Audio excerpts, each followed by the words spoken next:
aujourd'hui on va faire une nouvelle vidéo sur l'énergie. Notre énergie, c'est ça? Ouais, notre énergie. C'est un sujet qui me passionne depuis longtemps. Notre énergie que l'on peut mesurer et qui a une incidence sur notre état de santé, sur notre vigueur et surtout sur notre résistance aux maladies, aux virus. Donc c'est bien d'actualité.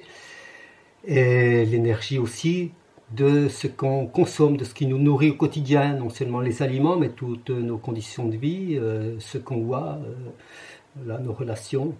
Tout ça, ça influence sur notre énergie, c'est-à-dire au fond sur notre taux de santé, sur notre niveau de santé.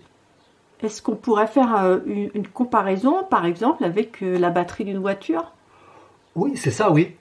On peut se sentir bien rechargé, bien dynamique, bien en forme, certains jours, à certains moments, et d'autres fois on se sent plus vidé, plus déchargé, mais pas en forme, quoi. Ouais. Alors si on veut mesurer l'énergie d'une voiture, ça, je pense qu'on peut utiliser un chargeur, par exemple, pour recharger la batterie si jamais elle est un petit peu vidée. Ouais. Et donc tu vas nous expliquer comment est-ce que nous on peut mesurer notre énergie, c'est ça? C'est ça, ce qui est intéressant, c'est de voir quels outils on a pour mesurer notre énergie. Ouais. D'accord, alors c'est parti. Alors, si on écoute un petit peu dans les expressions populaires, il y a des expressions qui parlent de l'énergie, justement. Hein, parce que quand on parle du sujet de l'énergie, on a toujours un peu l'impression que c'est quelque chose de bizarre ou d'ésotérique. Ouais. Mais finalement, dans les expressions populaires, il y a beaucoup d'expressions qui parlent de cette énergie. Bien sûr, ouais, on sait bien l'exprimer. Ouais, quand on dit je me sens plein d'énergie, je me sens rechargé, je me sens gonflé à bloc. Ou alors, à l'inverse, je suis crevé, comme un pneu là qui est crevé, ou alors déchargé, comme la batterie, ou à plat. Ou alors, je suis mort. Ouais, je suis mort de fatigue. Ouais. Pour mesurer notre taux d'énergie, on va d'abord parler du pendule, du bon vieux pendule qui existe depuis des millénaires. On en a retrouvé chez les Égyptiens qui avaient quelques milliers d'années. Donc ça fait très longtemps qu'on utilise le pendule. Un pendule, avant tout, c'est un poids au bout d'une ficelle. Donc il peut être fait de différentes manières. Ça peut être, il peut être en verre, il peut être en bois, fait par soi-même, en métal, acheté dans le commerce. Donc on a différentes formes. En pierre aussi? En pierre, oui. Oui, on a des quartz ou des cristaux. Hein. Donc le pendule avec un cadran au départ, ça peut être un cadran numéroté de 0 à 100 qui nous permettra de tester notre degré de vitalité, d'énergie du moment. On fait balancer le pendule en démarrant sur le 50 et donc là, bon, on a bien posé la question, quel est mon taux vibratoire, mon taux de vitalité du moment, mon taux d'énergie. Et voilà, mon pendule, il est monté là, il est monté à plus de 85%. Donc oui, je me sens en forme en ce moment là, donc c'est bien. Voilà, il s'est stabilisé sur 87, 88. Oui, voilà, entre 85 et 90. Oui, c'est un bon chiffre. Après, tout est relatif parce que bon, pour l'instant, si ma capacité maximum est de 100%, et là, ça ne veut pas dire que je ne peux pas développer plus mes capacités, hein, mon potentiel en fait, c'est ça quoi, et mon niveau de santé. Tu veux dire que tu pourrais dépasser le 100, c'est ça? Oui, et donc me réétalonner de nouveau. Je vous montre un autre type de cadran qui est beaucoup utilisé, c'est l'échelle de Bovis, le cadran de Bovis. Donc c'est une échelle qui va de 0 à 18 000. Le neutre étant établi à 7000, en dessous de 7000 on est dans une zone de maladie et au-delà dans une zone de santé, voire d'énergétique et enfin de spirituel, les lieux sacrés, donc ils vibrent carrément tout au-dessus. Donc qu'est-ce que tu vas faire là? Maintenant je vais mesurer moi mon taux d'énergie comme je l'ai fait tout à l'heure sur le cadran de 0 à 100 et donc je vais les faire avec l'échelle de Bovis. Donc là, je le lance sur le 7000 et puis je laisse aller. Donc je mesure mon taux d'énergie.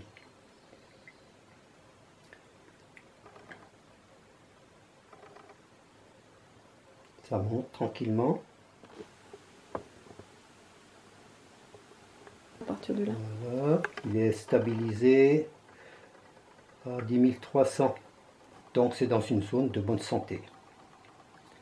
Si tu reprends en fait ton énergie un petit peu plus tard dans la journée ou dans la matinée ou dans la soirée, tu vas t'apercevoir finalement que là tu étais à 85%, 88%. Ça a peut-être augmenté ou peut-être baissé. Donc est-ce que tu peux nous en dire un petit peu plus en fait sur ça, c'est-à-dire qu'est-ce qui va éventuellement se passer dans la journée? Ah ben, disons que peut-être ce soir, si je reprends donc mon taux d'énergie et que j'aurai travaillé dur dans un travail qui ne m'aura pas tellement épanoui, donc je serai fatigué physiquement. En plus, si je lis les infos et puis que j'ai du coronavirus plein la tête avec plein de lamentations, voilà, je suis sûr que mon taux d'énergie il aura baissé. Par contre, si je me suis éclaté à faire des choses qui me plaisent, j'ai fait une belle œuvre artistique, et puis que j'ai été dans le jardin, et que je suis devant la plus belle plante que j'aime, eh bien là, mon taux vibratoire, il aura peut-être encore monté. Ouais. Ça serait intéressant, justement, de pouvoir voir, là, par exemple, faire un tour dans le jardin pendant 1 heure, et ensuite se retrouver pour reprendre le taux vibratoire et voir où ça en est. Oui, ça peut être intéressant. Bah, t'es beau avec ton chapeau. Je sors du jardin, je suis allé faire ma petite visite au jardin, au potager, petite promenade, j'ai admiré tout ce que j'ai semé, que ça pousse bien, donc je suis content. J'ai pris le bon air, et puis on va voir si mon taux vibratoire, où il en est.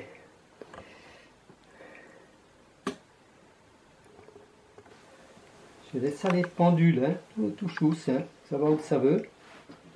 Et ben, voilà, il se stabilise là, il se stabilise aux 12 000. Waouh! Comme quoi ça fait du bien de prendre l'air, d'admirer la nature, le printemps là. Ouais, en ce moment c'est beau la nature, ouais, je suis à 12 000. Eh bien, moi ça m'encourage et j'espère que ça vous encourage à cultiver tout ce qui nous fait du bien. Et ce qui nous fait du bien, ça nous préserve justement de ce qui nous fait du mal, de ce qui a envie de venir nous faire du mal. Hein, donc voilà, bien manger, admirer tout ce qui est beau. Aller dans la nature, se connecter à la nature. Hein. De toute façon, l'être humain il est fait pour ça, il fait partie de la nature. Donc se reconnecter à la nature, je pense que c'est essentiel aussi. Voilà. Et ne pas avoir peur surtout. Garder confiance, garder foi en la vie. C'est l'essentiel. Donc toi, ça fait longtemps que tu utilises ces outils? Oui, moi ça fait très longtemps. Ça fait plus de 40 ans. Ouais, tu as appris comment? C'est le docteur vétérinaire Kikandon, qui était le vétérinaire référent dans l'agriculture biologique de l'époque, hein, qui m'a initié disons, à cette approche du pendule, de la géobiologie. Et il y a des gens qui vont te dire quand même que c'est un peu bizarre, quoi. C'est un peu bizarre le pendule? Ouais, que c'est toi qui le fais bouger, que c'est un peu bidon, tout ça, quoi. Ah ben ça demande un petit peu d'entraînement justement pour laisser tomber le mental quand on utilise le pendule. Oui, bien sûr que le mental il peut influencer, hein, c'est la faiblesse du pendule. Ouais. Mais avec l'entraînement, bon ben moi quand je balance mon pendule pour le taux vibratoire, je sens que je suis complètement détaché de ça et il va où il veut. Hein. Je ne sens pas que mon mental il est dedans. Mais en effet, on peut aussi influencer la réponse du pendule, surtout pour les autres usages.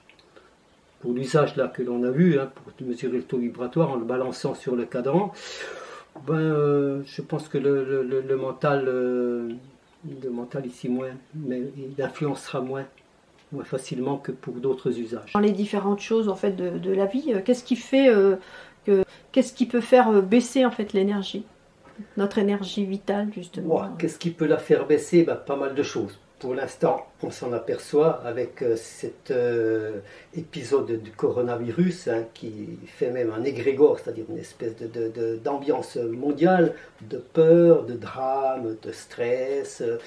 Alors la peur, le drame, le stress, l'isolation sociale que crée le confinement, tout ça c'est vraiment important. Et c'est important disons, pour faire baisser l'énergie, mais même scientifiquement, il est reconnu, il est mesuré que ça fait baisser les défenses immunitaires. Donc, défense immunitaire en face d'un virus, évidemment, ça c'est quelque chose de primordial. Donc, la mauvaise alimentation, le stress, la peur, sachant que les virus, les maladies qui nous atteignent, elles correspondent justement à un certain taux vibratoire, un taux de vitalité. Un virus, lui, il va par exemple impacter des gens qui seront sur un taux de vitalité en dessous de la moyenne, hein, 45, 50 ou même en dessous, hein, si on parle de 0 à 100. Et donc là, il va pouvoir rentrer et faire son effet. Donc c'est important de comprendre que si on cultive sa santé, son bien-être à tous les niveaux, l'alimentation, la joie, le plaisir, dans ce qu'on fait, dans ce qu'on travaille, dans ce qu'on partage, l'amour et tout ça, eh bien, on se situe complètement en dehors de la zone d'attaque d'un virus ou d'une maladie. Tu veux dire qu'en fait, on ne rentre pas en résonance avec le virus quand on est quand on a un taux d'énergie élevé, c'est ça? C'est exactement ça. C'est exactement ça. Beaucoup depuis le temps que je pratique l'agriculture bio, hein, depuis mon plus jeune âge, hein, une grande parole chez les bio, c'est une parole de Claude Bernard, donc un savant, un grand scientifique, qui a dit le microbe n'est rien, c'est le terrain qui est tout. Donc cultiver le terrain. Donc voilà. Alors à contrario. Qu'est-ce qui pourrait donc influencer pour faire monter notre énergie? Prendre plaisir, je dirais en premier, prendre plaisir dans chaque acte du quotidien.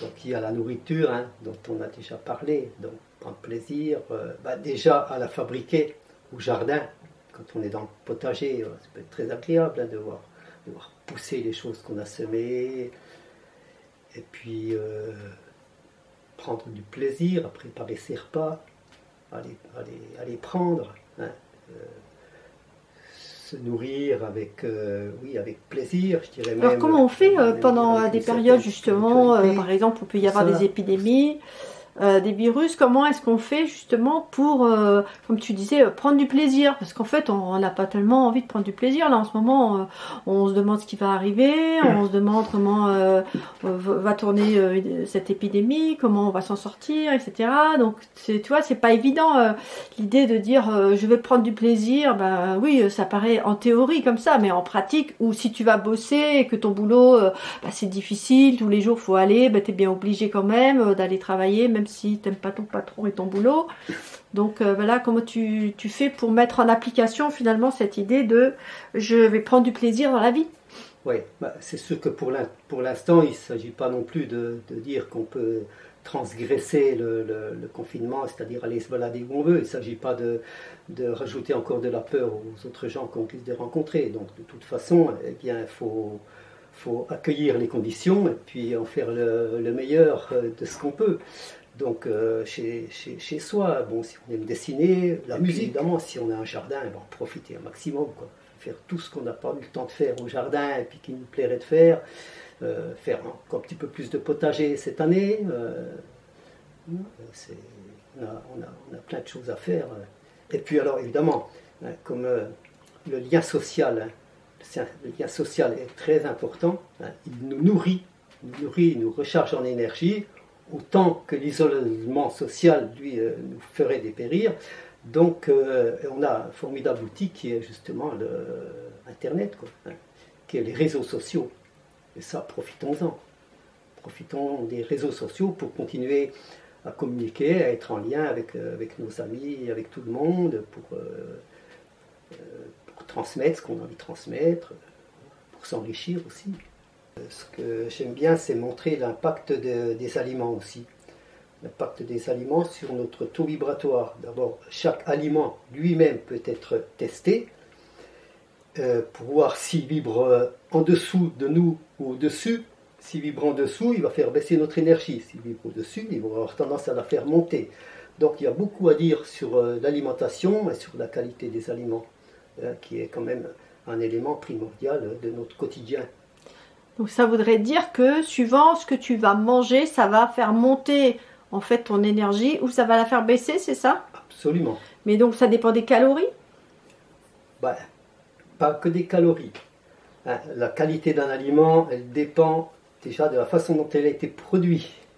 S'il a été produit de façon industrielle, avec des traitements, des intrants chimiques, eh bien, ce sera totalement différent. La qualité vibratoire de l'aliment, qui était aussi importante que la matière elle-même de l'aliment, eh bien, elle ne sera pas du tout la même qu'un aliment produit dans un jardin avec quelqu'un qui a beaucoup de plaisir à le faire, à le semer, à le récolter, et puis qui sera fait avec vraiment les éléments naturels du sol, sans intrants chimiques.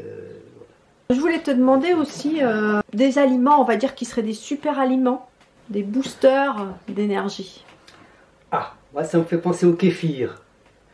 Le kéfir, nous fait du kéfir tous les jours, on boit du kéfir tous les jours, et il n'y a pas longtemps on a lu aussi dans un article, c'est même cité en premier pour son alimentation, ce qui nous fait beaucoup de bien. Ce sont en fait des champignons, sont mis donc avec des figues, du sucre, des rondelles de citron dans de l'eau, et ça nous fait notre boisson quotidienne très riche en probiotiques. Le pain? Le pain, c'est un élément, c'est un aliment, disons, essentiel pour la santé. Et c'est pareil, il y a pain et pain. Alors là, vraiment, la différence est énorme entre du pain industriel, du pain blanc industriel qui n'a plus de fibres, qui est plein de résidus. Eh bien, donc là, ça va vibrer à... Oh ben là, ça va vibrer très très très très bas. Hein. C'est un élément qui est vraiment pas proche du zéro, ça c'est garanti. Hein. Et donc du pain d'un paysan boulanger qui a cultivé son blé avec des variétés anciennes de blé, donc avec du levain. Et même au levain, et même donc qui va même convenir à des gens qui sont allergiques au gluten alors qu'il a du gluten, donc on en a des expériences. Donc ce pain-là, voilà, pétri et à la main avec du levain, il n'a évidemment pas du tout la même valeur, il a une valeur bien supérieure. Et donc là, celui-ci, ce pain-là, il va nous nourrir. Vraiment, au sens noble et entier du terme. Et les plantes? Et les plantes. Eh oui, je fais bien parler des plantes, parce que, voilà, tous nos midis, on mange des salades avec les plantes du jardin qu'on trouve de violettes, de damier pourpre, de lampsane, et de pissenlit évidemment, et puis bien d'autres. Les orties?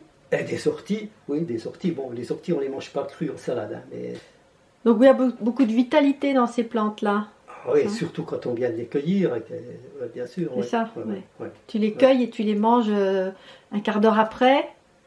Elles n'ont pas la même énergie que si tu les manges le lendemain, par exemple. Exactement, oui. Ben, on pourra faire une petite démonstration avec l'échelle de Bovis, par exemple, hein, sur un fruit, voilà, un légume qu'on vient de sortir du jardin.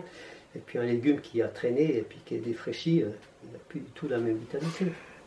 Alors, pour illustrer notre propos, là, on a deux pommes. Donc on va tester l'une et l'autre.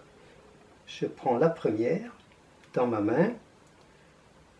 Je lance le pendule sur 7000. Et puis, je vais voir combien il va nous donner de taux vibratoire. Bon, elle se stabilise à 8000. Je prends celle-ci.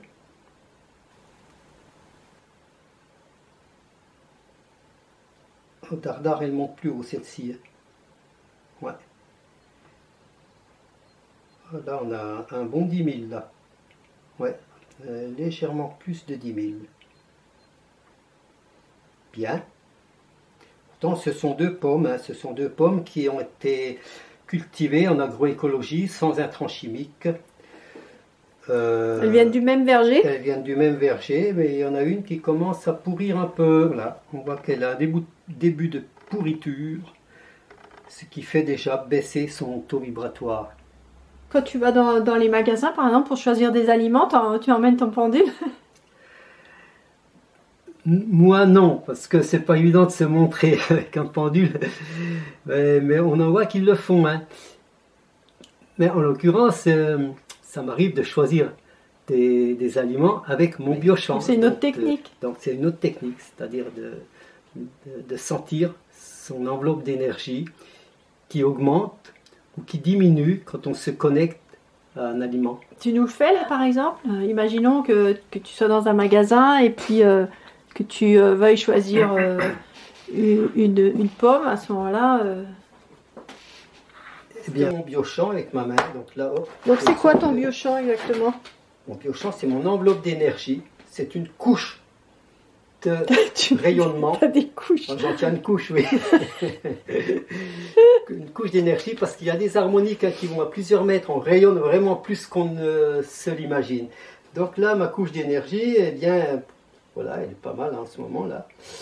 Et donc, moi, je vais me connecter à la pomme pour voir si ça influence, si ma pomme, si je mange cette pomme, ce qu'elle va me faire. Bon, ben là, c'est pas palpable, ni plus ni moins, donc elle est bonne, elle doit être à peu près au taux d'énergie, oui, largement. Elle est largement à mon taux d'énergie. Donc, voilà, je peux consommer sa pomme sans me faire de mal, en me faisant plutôt du bien, puisqu'il faut que je me nourrisse. La pomme pourrie? Une pomme de terre, ouais, oui, tiens, ben, je vais prendre la pomme pourrie. Ouais, je prends la pomme pourrie, donc je suis à ma référence de biochamp. Et ah oui, mais là d'accord, exactement. Je sens qu'elle baisse et que voilà, elle a baissé à peu près de 20%. Ouais. C'est palpable. C'est une sensibilité à acquérir, c'est un entraînement, c'est un entraînement à faire, mais alors quand on y arrive, quand on sent ça, c'est magique, quoi, parce que ça ne trompe pas, quoi. Le corps ne trompe pas. Et le mental ne peut pas l'influencer dès l'instant qu'on sent. Ça demande un petit peu d'exercice, hein, mais bon, si on veut, on s'y met assez vite. Hein. Alors, justement, tu parles de période de peur, de stress. Donc, toi, concrètement, comment tu composes tes journées? Comment tu t'y prends en ce moment? C'est quoi ton programme, par exemple, pour être en bonne forme par rapport à une épidémie comme celle qui est en train de se passer? Alors, c'est déjà de faire un petit peu la bulle par rapport à cet égrégore d'énergie égrégore, c'est-à-dire cette ambiance planétaire de drame et de peur. Bon, c'est tout en sachant ce qui se passe, eh bien, ne pas rentrer dans cette peur. Et moi-même, je n'ai pas peur parce que je suis convaincu, évidemment, de ce que je vous montre là, que si moi j'ai un bon taux d'énergie, bon, le virus, il ne me fera rien. Donc, je suis vraiment, moi, tranquille avec ça. Mais il faut aussi que j'évite de prendre la peur de tout le monde. Donc, c'est une première démarche. Et puis ensuite, évidemment, c'est de cultiver, c'est de prendre plaisir à préparer des bons repas, bien manger, prendre soin de soi, le bien-être, prendre plaisir au jardin, au potager, la nature, se connecter à la nature, même si on ne peut pas aller très loin, rester dans le jardin. Déjà, le jardin, c'est un bel espace de nature. Les pommiers sont fleuris, là, il fait des vraies pluies de pétales de pommiers, là, on dirait de la neige, donc c'est merveilleux, quoi, c'est merveilleux aussi, ça, le taux vibratoire, il monte. Donc il y a vraiment plein de choses qui font que malgré les circonstances, eh bien on peut vivre bien, puis être heureux. Mettre de la belle musique. Mettre de la belle musique, cultiver la joie, rigoler, s'amuser, rigoler. Peut-être le mot de la fin, rigoler, être heureux, trouver son bonheur, quelles que soient les circonstances. Vive le moment présent. Vive le moment présent. Dans le moment présent, tout va bien.